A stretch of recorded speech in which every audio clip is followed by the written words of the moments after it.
الشيطان الرجيم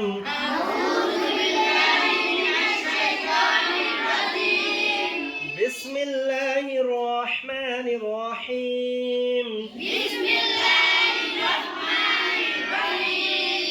ওযু শেষ করার পর পরিবার দোয়া আমরা যে ওযু করি ওযুর শেষে একটা দোয়া আছে আর এই দোয়ার ফজিলত কি হলো ওযুর শেষের দোয়া যদি আমরা পড়ি ওযুর শেষে ভালো করে ওযু করে তারপরে শেষের দিকে কালেমাতুশ শাহাদা পাঠ করি আমরা এর জন্য আল্লাহ তাআলা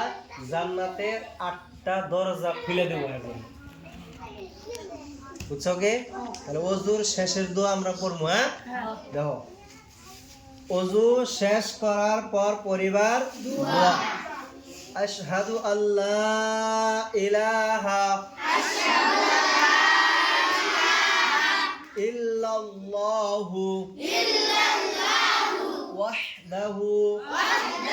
লা শারীকা লাহু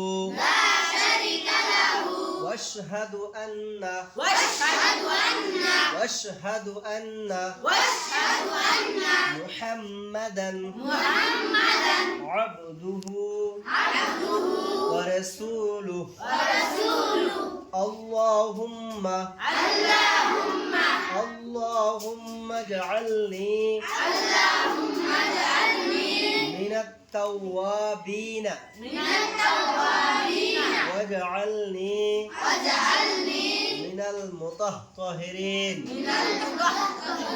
এই লাস্টের লাইনটা যদি না পড়ো খালি যদি কালেমা শাহাদা পড়ো তাও হবে দেখো আরেকবার আশহাদু আল্লা ইলাহা ইল্লাল্লাহু ওয়াহদাহু লা শারীকা লাহু واشهد أن محمدا عبده ورسوله